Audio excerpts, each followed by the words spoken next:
It's not just mine, his or her house. This is our house.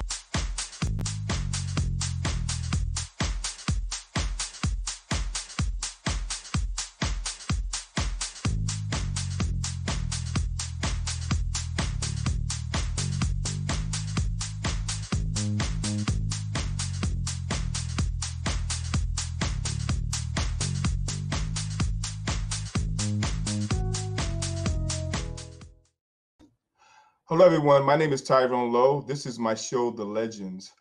My guest today is somebody that's been in the game for a real long time.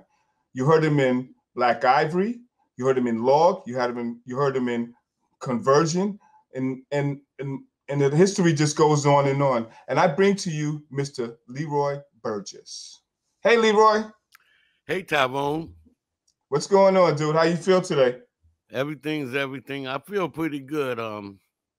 I feel really good. Thank you. How are Great. you?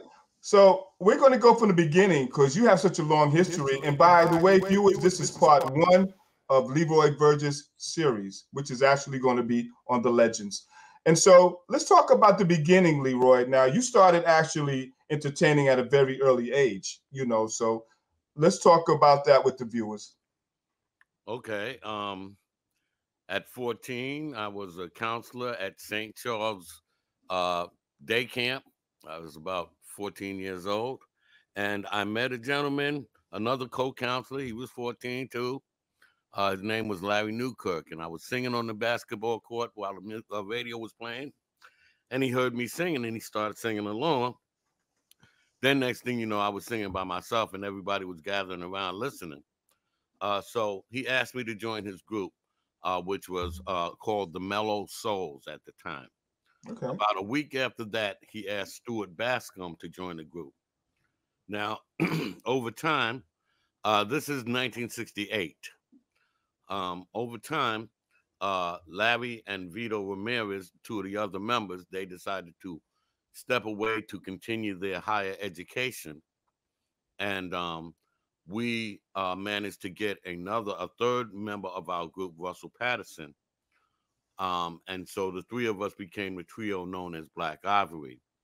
And we released our first record. We recorded it in 1970 and released it in 1971, Don't Turn Around, on the Today label, Perception Today Records. So that's where it started. And so at an early age, with Black Ivory, did you actually feel that you was going to have such an impact on people as far as? As a kid, I thought, I thought everything would be wonderful and I'd be so fabulous and everything like that. Yes, I had great aspirations. I had great hopes for what my career would ultimately be, but I'm 14, 15, 16. So I really have no real sense of that. Right. But I was hopeful that, whatever work that I would be blessed to do would be received well. And that has been my blessing pretty much through my entire career. So at an early age of influences, who influenced you as far as artists? Okay, that's easy. My mom was a singer. She was classically trained contralto. So she used to play classical pieces like the aria from Carmen and the aria from Madame Butterfly that she used to sing along with. And I just loved hearing the sound of her voice. So, that's kind of my connection to music. From there, her favorite artist was Johnny Mathis. So I liked listening to him. And I started to emulate his songs because, it kind of was a favorite between the parents, when they got together for the let's bring LEROY in. LEROY, sing for me to say. And I would sing it. So Johnny Mathis was one of the first singers that I started practicing. But prior to that, I was in the church choir for a while, learning. That was my first introduction to piano and to singing in that kind of atmosphere. And I got a lot of my vibrations from singing in the choir. But getting back to influences, Johnny Mathis was a big one. Stevie Wonder is gigantic. I have a whole story about him. But he's one of my teachers. Johnny Mathis, Stevie Wonder. I loved the Delphonics. I loved the Temptations, Eddie Kendricks. And then I loved all kinds of music. Back then, you got a lot of different music from people like Burt Bacharach and Jim Webb and the Fifth Dimension and the Carpenters, and all of these different wonderful, and the Beatles. All of these different wonderful influences are coming in and beginning to color the type of music that I would hope to create, aspire to create. So let's talk about your very first live performance ever. What was running through your mindset? Okay. Very first live performance ever. Are you talking about major stage or major stage? Major stage. Okay, my very first live performance on what I consider to be a major stage or major stages was Patrick Adams, who was our manager at the time, was friends with Gene Red. And Gene Red was the manager of Kool and the Gang, who had all of those hit instrumental records out. They were a very big hit group. So they came up with the brainstorm of, why don't we let Black Ivory come on and sing a few songs and, just premiere them through using Kool and the Gang. So my first major stages was the RKO Albee Theater, the Alden Theater, and doing a number of shows with Kool and the Gang backing us. Now, at the time, what was so ironic about this was at the time that they were backing us, I was not aware, nor were they aware, that myself and the Bell brothers are actual cousins. Oh, wow. In the Bell Akins family. So Ronald Bell, Kevin Bell, and Robert Bell are members of my family, and none of us knew it. We didn't find until like 93 that we were actually related. But my mother's maiden name is Myrtle Bell, and we're part of the Bell Scott family from lower down in Jersey. Right. They're part of the Bell Akins family up from the upper part of Jersey. So we discovered that we were cousins, but that was the first major stage that we were on. We were able to do a number of performances, had the girls screaming. I remember we sang 2 songs. Love on the Two-Way Street was one, and Everybody is a Star is the second. Right. And, without even having the record out, we just were, the girls were just screaming and just going crazy and blah, blah, blah, blah, blah. Praise God, I think we did good performances. That was my first major stage. The next came after we released Don't Turn Around. And the first show that we did was at the Apollo Theater. And I was a nervous wreck. I can imagine. I was nervous. I think at the time I was about 17 and really nervous before we went on stage. But then we went on stage with our own band, the Soul Severes. And again, we just had a couple of songs, 2 or 3 songs was the whole show. And we went on and the audience went nuts and they received us very, very well. So, and when I got off stage, I was still scared. Okay.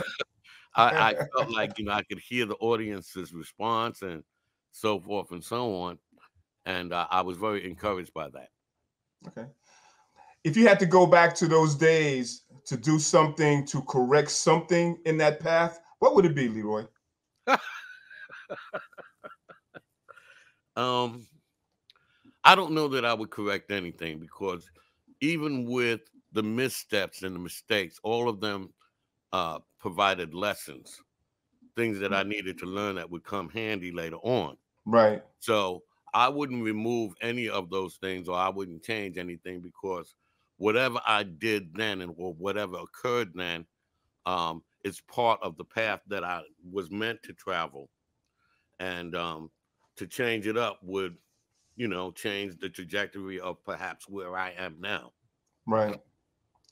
So we're going to take a little break, and viewers, will be right back with the famous, legendary Leroy Burgess.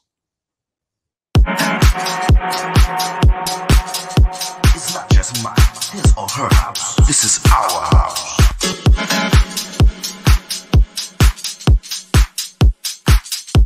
We got some fun people in the house tonight.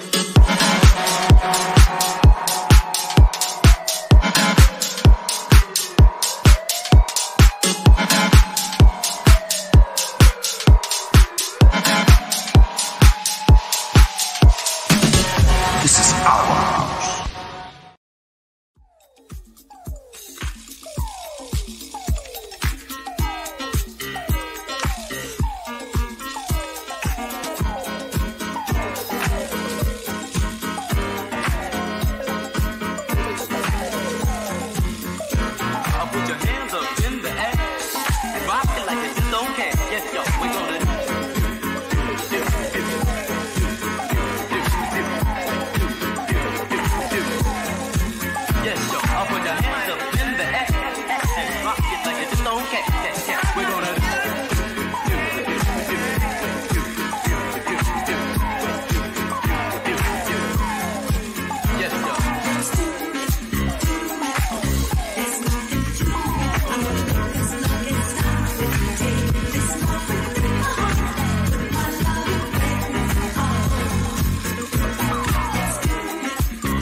For the love of house, the dynamic soul sounds of for the love DJ of Tyrone Lowe.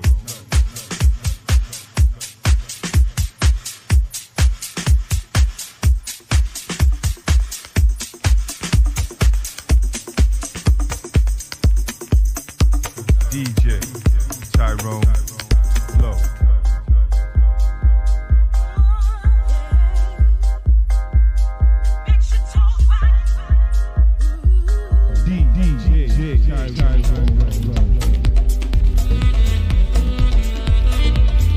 That's nice, nice, nice, nice, nice,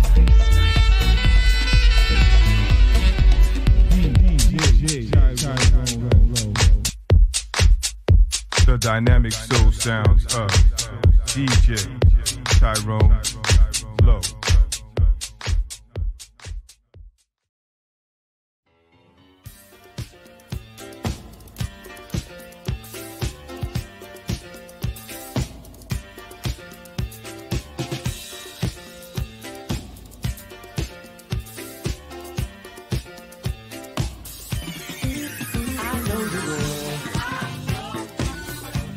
My love, and do the things that's real. I know you will.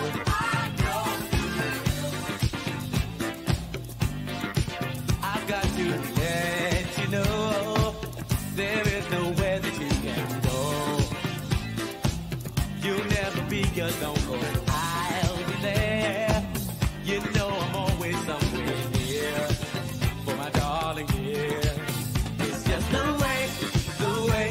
The way you say you don't know you do. I wanna get it too. I'll find a way that I can surely get to you.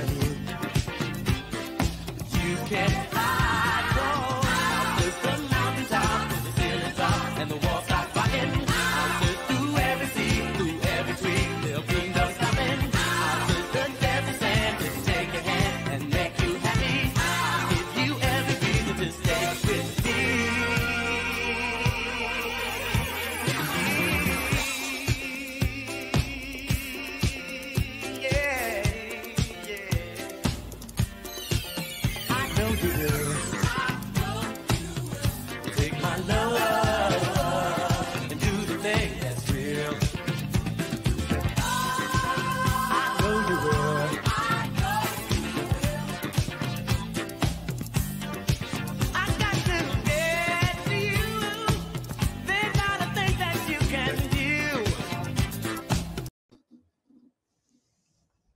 Well, everyone, we're back with Leroy Burgess. Hey, Leroy. Howdy do. Let's talk about your writing and producing. When did you actually start doing that? Well, I didn't start producing until about 1973. Okay. But I was writing from the time I was 16, maybe even before that, maybe 15 or so. You and I was my very first composition. Okay. And that ended up being the second Black Ivory single. Right. And something that is revered by our wonderful supporters all around the world. They still play it to this day. Right. Everybody loves the 7-minute version. But that was the first songs that I wrote were on that album, the Don't Turn Around album. Right. It included If I Could Be a Mirror, You and I, I'll Find a Way. She Said That She's Leaving, things like that. Because Patrick was very, very open to sharing the limelight with us. You know, Right. he Okay. was very, very into the talents that myself and the group brought to the table. And so from the outset, Patrick was supportive and sharing the vibration with us, you know, in terms of he would write a song and he would begin a song and then he would allow us to complete it. And so my composition started back then. All right. So let's talk about when you moved on and you went into the log scenario. Let's talk about that. Okay. In 1977, I made a decision, a very, very difficult decision, but I made it nonetheless, to actually step away from Black Ivory, which was a very successful group by that time, fairly successful. But I needed to discover who Leroy Burgess was as opposed to who Leroy Burgess in Black Ivory is. All right. And I'd have felt like I couldn't do that while inside of Black Ivory. So I actually had to step away. And during the time I stepped away, I went back to Patrick Adams and began playing and singing background on some of his productions until he gave me the opportunity to do and co-produce with him one of my compositions. That first composition was Weekend by Freak. Okay. Featuring Christine Wiltshire. And surprise, surprise, Atlantic loved it. They decided to make it the single, and I was off and running. So from there, I did Fire Night Dance with Peter Jocks, Hooked on Your Love with the Elaine Brothers, and that led up to Let's Do It. Let's Do It was released by Conversion under the name Conversion. That was because initially I preferred for my name not to be used, but to use the name of the group so that everybody had a little bit of shine from it, you know, as opposed to me. So we did the song Let's Do It. It was released on Sam Records, but then Sam Records copywrote the name, basically muffed up the deal, right? And when we went to speak to them to try to get things straight, what they offered us was just ridiculous. So we said, keep the name, we out, right? At the same time, Soul Soul Records liked the sound of Conversion and liked the sound that I was bringing to the table myself and my partners, James Calloway and Sonny Davenport, who were my principal co-writers at the time. They liked the sound, so they said, give us another record, right? We don't care what the name of the group is. So that's when we went into the studio and we created I Know You Will as a single for Soul Soul. And we said, basically, we don't care what you name the group, just name us anything. And then, so they came up with Log with 2 G's. Right. And I Know You Will came out, and it was the perfect follow-up to Let's Do It. Although people saw Conversion on the one hand and Log on the other, and the only way that they recognized that it was the same group was the sound of the composition and arrangement and the artists that were on it. You know, it was the same people that were played on both records. Mm-hmm. So it came out on Soul Soul. It was a big success. And Soul Soul subsequently offered us an album deal. All right. They said, we want an album. And we went in the studio and we began to produce the other songs that composed and produced the other songs that were contained on the Log album. Right. And that further led to a solo deal, a deal for a solo album under my own name, Leroy Burgess. It was an EP, a 4-song project. And just recently, before this, three of the 4 songs had come out, but they couldn't find a 4th song no matter what. You know, and this for 36 years, 35 years. But it turned up in 2019. That's when I came back from my European tour. And a great DJ producer in London, Dave Lee, he had it. He got in touch with me and he put it out. And that was the 4th record from that album, from that Leroy Burgess project that was released on December 4th this past year. Right. To rave reviews. My point is the conversion Log Leroy Burgess situation with regard to the South Soul album, that was all in the same period of, say, from 1983 through about 1985. And that's where that whole thing came from.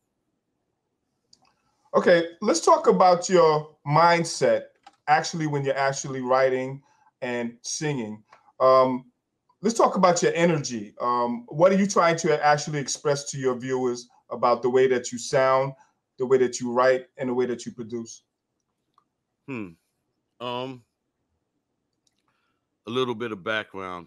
I had a couple of great teachers.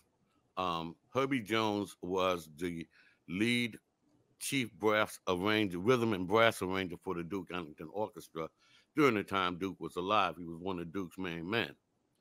And he was my first teacher.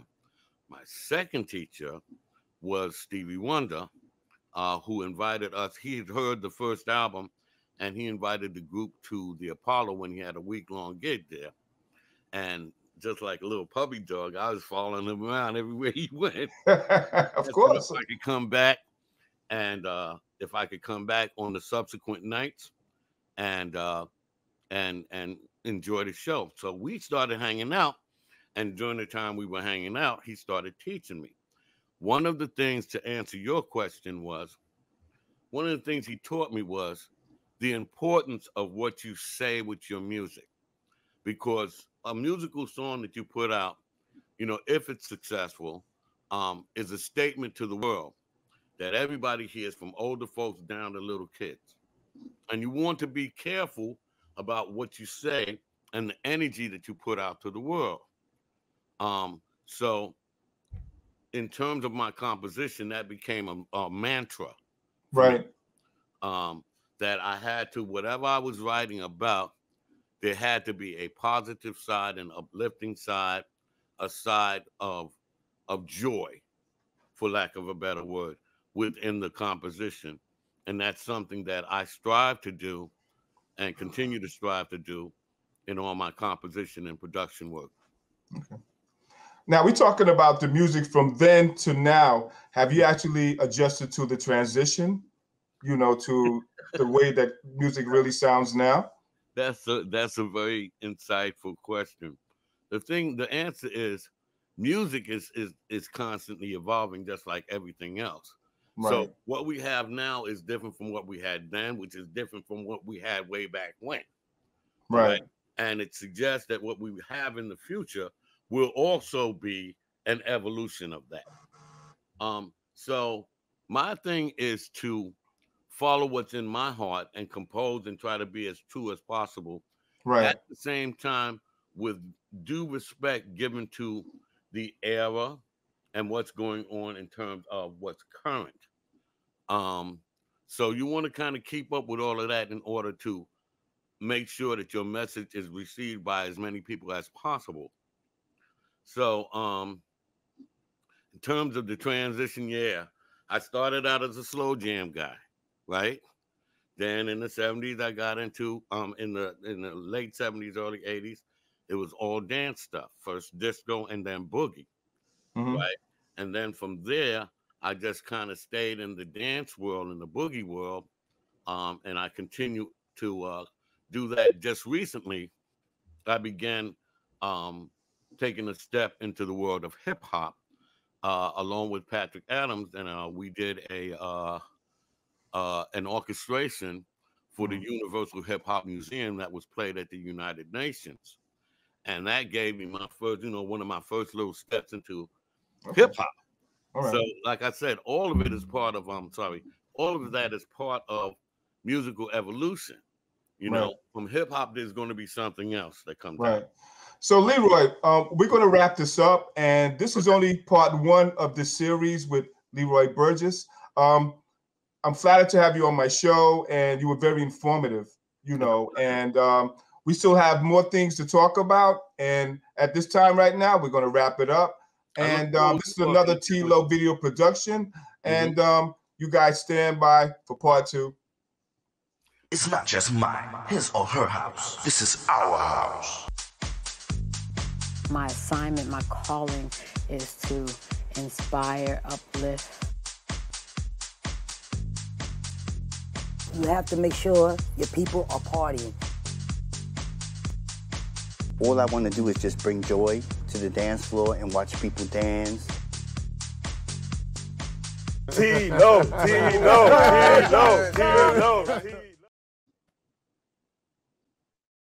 One plus one. 1 plus 1. 1 plus 1 is love plus love for two.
It's not just mine, his or her house. This is our house.